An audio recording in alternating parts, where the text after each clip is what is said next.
शौर्य का प्रतिरूप अभिमन्यु। अभिमन्यु अर्जुन का पुत्र था। श्री कृष्ण की बहन सुभद्रा इनकी माता थी। यह बालक बड़ा होनहार था। अपने पिता के से सारे गुण इसमें विद्यमान थे। स्वभाव का बड़ा क्रोधी था और डरना तो किसी से इसने जाना ही नहीं था। इसी निर्भयता और क्रोधी स्वभाव के कारण इसका नाम अभी निर्भय मन्यु क्रोधी अभिमन्यु पड़ा था। अर्जुन ने धनुर्वेद का सारा ज्ञान इसको दिया था। अन्य अस्त्र शस्त्र चलाना भी इसने सीखा था। पराक्रम में यह किसी वीर से भी कम नहीं था। 16 वर्ष की अवस्था में ही अच्छे सेनानियों को चुनौती देने की शक्ति और सामर्थ्य इसमें थी। इसकी मुखाकृति और शरीर का डीलडौल भी असाधारण योद्धा का सा था। वृषभ के समान ऊंचे और भरे हुए कंधे थे। उभरा वक्षस्थल था और आंखों में एक जोश था। महाभारत का भीषण संग्राम छिड़ा हुआ था। पितामह धराशायी हो चुके थे।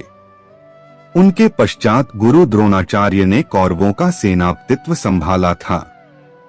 अर्जुन पूरे पराक्रम के साथ युद्ध कर रहा था। प्रचंड अग्नि के समान वह बाणों की वर्षा करके कौरव सेना को विचलित कर रहा था। द्रोणाचार्य कितना भी प्रयत्न करके अर्जुन के इस वेग को नहीं रोक पा रहे थे। कभी कभी तो ऐसा लगता था मानो पांडव कौरवों को कुछ ही क्षणों में परास्त कर डालेंगे।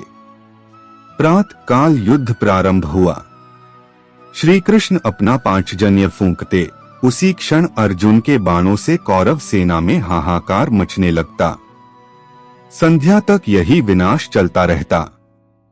दुर्योधन ने इससे चिंतित होकर गुरु द्रोणाचार्य से कहा, हे आचार्य, यदि पांडवों की इस गति को नहीं रोका गया तो कौरव सेना किसी भी क्षण विचलित होकर युद्धभूमि से भाग खड़ी होगी। अत कोई ऐसा उपाय करिए जिससे पांडवों की इस बढ़ती शक्ति को रोका जाए और अर्जुन के सारे प्रयत्नों को निष्फल किया जाए। दुर्योधन को इस प्रकार चिंतित देखकर गुरु द्रोणाचार्य ने किसी प्रकार अर्जुन को युद्धभूमि से हटा देने का उपाय सोचा। दुर्योधन के कहने से संशप्तकों ने कुरुक्षेत्र से दूर अर्जुन को युद्ध के लिए चुनौती दी।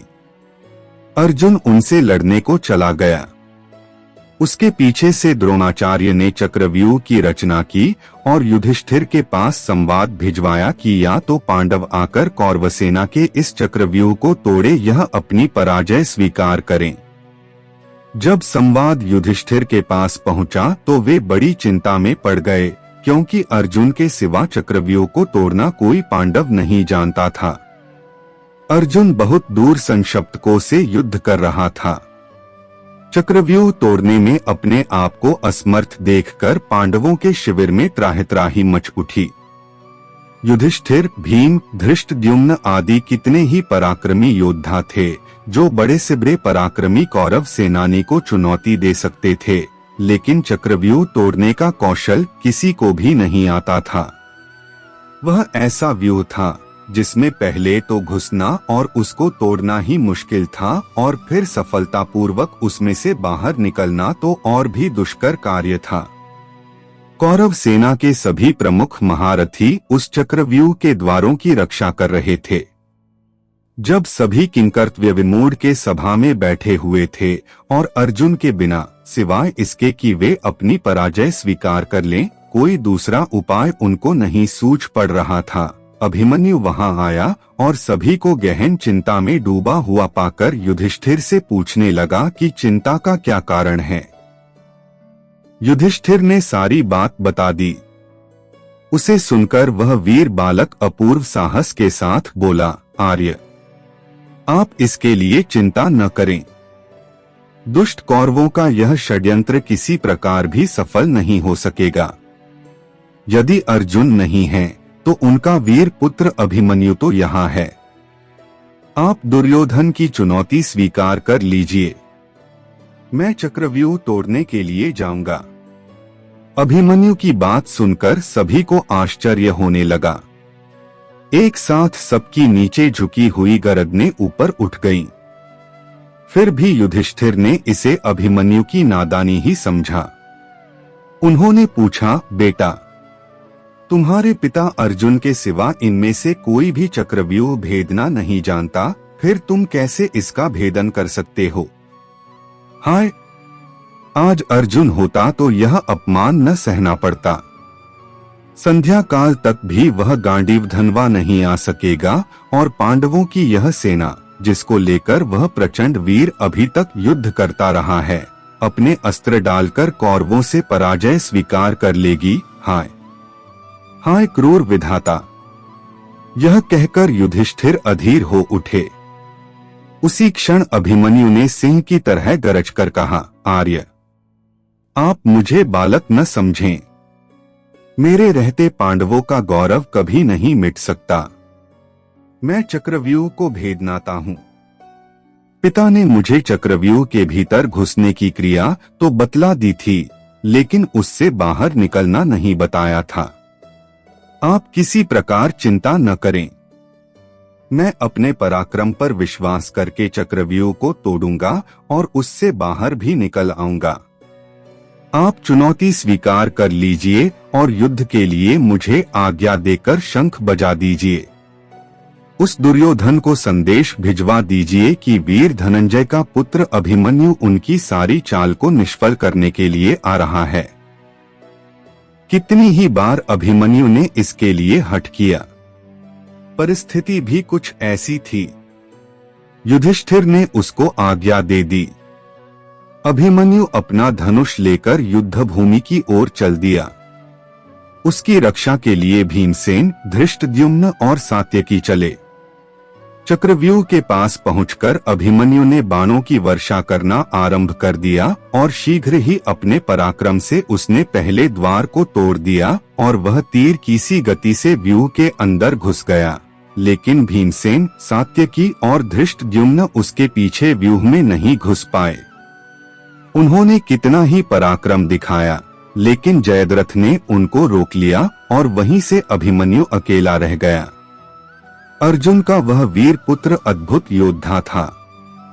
व्यूह के द्वार पर उसे अनेक योद्धाओं से भीषण युद्ध करना पड़ा था, लेकिन उसका पराक्रम प्रचंड अग्नि के समान था। जो कोई उसके सामने आता था या तो धराशायी हो जाता या विचलित होकर भाग जाता था। इस तरह व्यूह के प्रत्येक द्वार को वह तोड़ना चला जा रहा था। कौरवों के महारथियों ने उस वीर बालक को दबाने का कितना ही प्रयत्न किया, लेकिन वे किसी प्रकार भी उसे अपने वश में नहीं कर पाए। उसके तीक्ष्ण बाणों की मार से व्याकुल होकर दुर्योधन ने गुरु द्रोणाचार्य से कहा, हे आचार्य, अर्जुन का यह वीर बालक चारों ओर विचर रहा है और हम कितना भी प्रयत्न करके इसकी भीषण गति को नहीं रोक पाते हैं। एक के बाद एक सभी द्वारों को इसने तोड़ दिया है। यह तो अर्जुन के समान ही युद्ध कुशल और पराक्रमी निकला। अब तो पांडवों को किसी प्रकार पराजित नहीं किया जा सकता। इसी प्रकार कर्ण ने भी घबराकर द्रोणाचार्य से कहा, हे गुरुदेव, इस पराक्रमी बालक की गति देखकर तो मुझको भी आश्चर्य हो रहा है। इसके तीक्ष्ण बाण मेरे हृदय व्याकुल कर रहे हैं। यह ठीक अपने पिता अर्जुन के समान ही है। यदि किसी प्रकार इसको न रोका गया तो हमारी यह चाल व्यर्थ चली जाएगी। अत किसी तरह से इसको चक्रव्यूह से जीवित नहीं निकलने देना चाहिए। द्रोणाचार्य अभिमन्यु की वीरता देखकर कुछ क्षणों के लिए चिंता में डूबे रहे। अर्जुन के उस वीर पुत्र के कारण दूक, शासन आदि महारथियों को पराजित कर दिया था और राक्षस अलम्बुश को युद्ध भूमि से खदेड़कर बृहद्बल को तो जान से मार डाला था। दुर्योधन के सामने ही उसके बेटे लक्ष्मण को भी उसने मार डाला था। बड़े बड़े शूरवीर खड़े देखते रह गए और वह प्रचंड अग्नि की लपट की तरह सबको भस्म करता हुआ चक्रव्यूह को तोड़कर अंदर घुस गया। जब कौरवों के सारे प्रयत्न निष्फल चले गए तो उन्होंने छल से काम लेने की बात सोची। अलग अलग लड़कर कोई भी महारथी अभिमन्यु से नहीं जीत सकता था, इसलिए उन्होंने मिलकर उस पर आक्रमण करने का निश्चय किया। कृपाचार्य, कर्ण, अश्वत्थामा, बृहद्बल, शकुनी का चचेरा भाई कृतवर्मा और दुर्योधन आदि 6 महारथियों ने उसे घेर लिया और उस पर भीषण आक्रमण कर दिया। कर्ण ने अपने बाणों से उस बालक का धनुष काट डाला। भोज ने उसके घोड़ों को मार डाला और कृपाचार्य ने उसके पार्श्व रक्षकों के प्राण ले लिए। इस तरह अभिमन्यु पूरी तरह निहत्था हो गया, लेकिन फिर भी जो कुछ उसके हाथ में आया उससे ही वह शत्रुओं को विचलित करने लगा। थोड़ी ही देर में उसके हाथ में एक गदा आ गई। उससे उसने कितने ही योद्धाओं को मार गिराया। दुःशासन का बेटा उसके सामने आया। घोर संग्राम हुआ।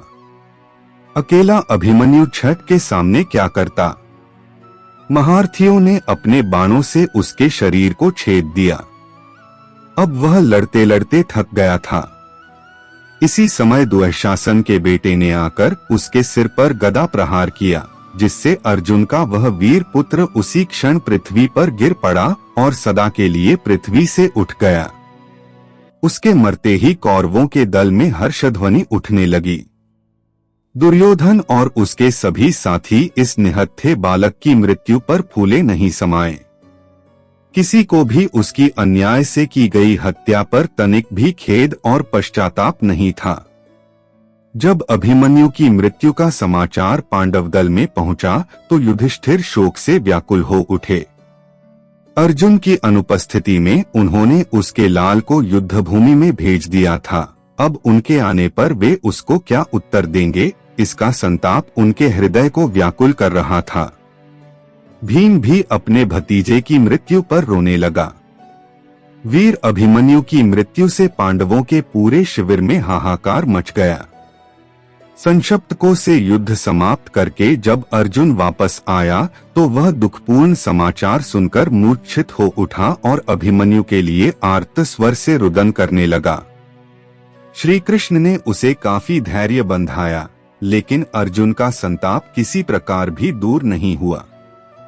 प्रतिशोध की आग उसके अंतर में धधकने लगी और जब तक जयद्रथ को मारकर उसने अपने बेटे के खून का बदला न ले लिया, तब तक उसको संतोष नहीं आया। श्री कृष्ण को भी अभिमन्यु की मृत्यु पर कम दुख नहीं हुआ था, लेकिन वे तो योगी थी, बालकों की तरह रोना उन्हें नहीं आता था। प्रतिशोध की आग उनके अंदर भी जल रही थी। उन्होंने स्पष्ट कहा था कि अपने भांजे अभिमन्यु की मृत्यु का बदला लिए बिना वह नहीं मानेंगे। अभिमन्यु की स्त्री का नाम उत्तरा था। वह मत्स्यनरेश विराट की पुत्री थी। अज्ञातवास के समय अर्जुन विराट के यहाँ उत्तरा को नाचने गाने की शिक्षा देते थे। बाद में विराट को सारा हाल मालूम हो गया था, इसलिए लोकापवाद के डर से वे अपनी पुत्री का विवाह अर्जुन के सिवा किसी अन्य पुरुष के साथ नहीं करना चाहते थे। अर्जुन के स्वीकार न करने पर विराट ने उत्तरा का विवाह उसी के पुत्र अभिमन्यु के साथ कर दिया। इन दोनों का विवाह बाल्यावस्था में ही हो गया था। उस युग में बाल विवाह की प्रथा तो इतनी प्रचलित नहीं थी, लेकिन विवाह के पीछे राजनीतिक कारण निहित था। पांडवों को इसके पश्चात मत्स्य नरेश से हर प्रकार की सहायता मिल सकती थी। अपने पति की मृत्यु पर उत्तरा शोक से पागल हो उठी थी। श्री कृष्ण ने उसे कितना ही समझाया था, लेकिन फिर भी कितने ही दिनों तक उसका रुदन एक क्षण को भी नहीं रुका था। वह उस समय गर्भवती थी। आत्ताई अश्वत्थामा ने पांडवों के वंश को समूल नष्ट कर देने के लिए इस गर्भस्थ बालक पर ब्रह्मास्त्र का प्रयोग किया था, लेकिन श्री कृष्ण ने उसे रोक लिया था और इस प्रकार श्री कृष्ण ने ही पांडवों के कुल की रक्षा की। निश्चित अवधि के पश्चात उत्तरा के गर्भ से बालक का जन्म हुआ। चूंकि सभी कुछ क्षय हो जाने के पश्चात इस बालक का जन्म हुआ था, इसलिए इसका नाम परीक्षित रखा गया। यही पांडवों की वंश परंपरा को आगे बढ़ाने वाला हुआ।